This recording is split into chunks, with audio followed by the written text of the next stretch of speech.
Descubra os mistérios por trás dos personagens mais enigmáticos da Bíblia.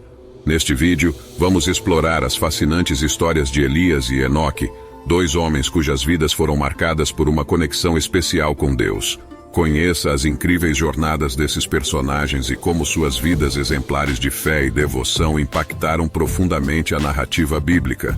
Prepare-se para mergulhar em relatos cheios de revelações, milagres e comunhão divina, enquanto desvendamos os segredos e lições valiosas que podemos aprender com suas trajetórias.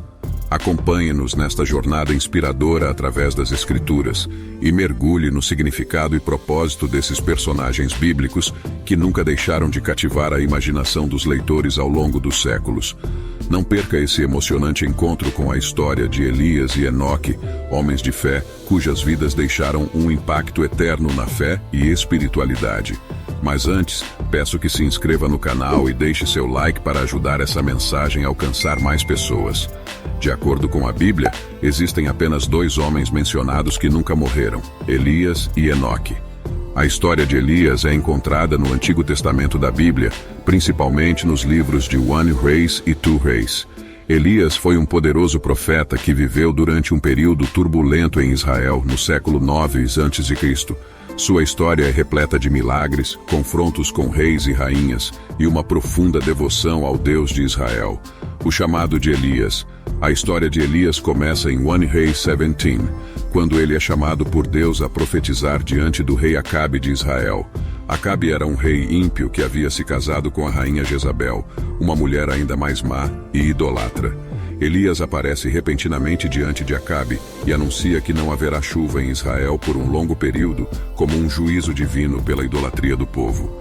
Refúgio no rio Querite.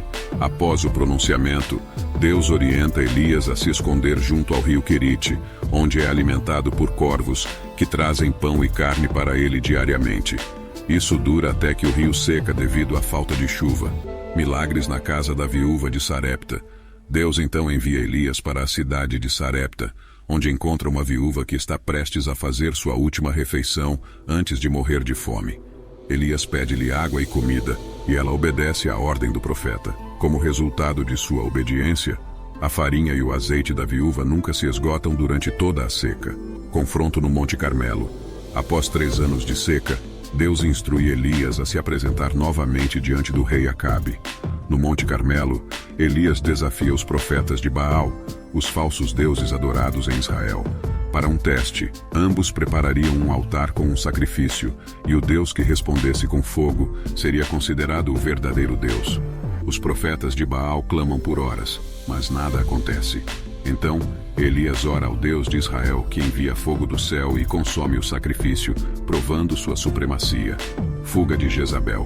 Após o triunfo no Monte Carmelo, Elias é perseguido pela rainha Jezabel, que jura matá-lo.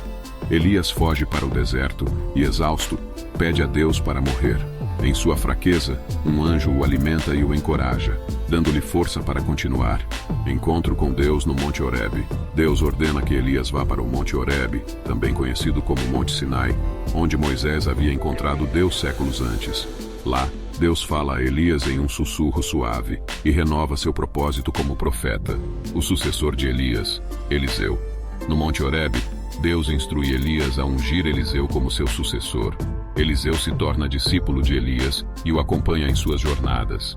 A história de Enoque é marcante e intrigante. Ele era descendente de Sete, filho de Adão e Eva, e seu nome é listado na genealogia dos patriarcas antediluvianos em Gênesis. O que torna Enoque notável é seu relacionamento especial com Deus. A Bíblia nos diz que andou com Deus, o que indica uma comunhão íntima e uma vida de retidão diante de Deus. Em contraste com muitos de sua época, Enoque era conhecido por sua devoção e fidelidade. Ele viveu por 365 anos e teve filhos e filhas.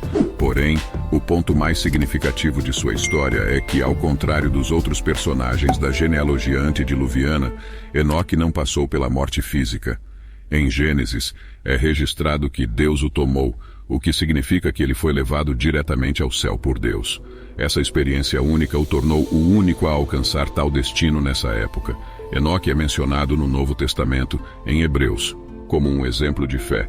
Ele foi trasladado para não ver a morte, e isso foi visto como uma expressão da sua comunhão profunda com Deus e do seu prazer em agradar a Ele. Além disso, o livro de Judas destaca Enoque como um profeta, transmitindo mensagens divinas sobre o julgamento vindouro e a vinda do Senhor com milhares de santos. Sua vida, embora breve na narrativa bíblica, deixou um impacto duradouro como um modelo de fé, devoção e intimidade com o Criador. A história de Enoque é um lembrete inspirador de como a fé genuína e a comunhão com Deus podem nos levar a experiências extraordinárias e a agradar o nosso Criador em todas as áreas da nossa vida.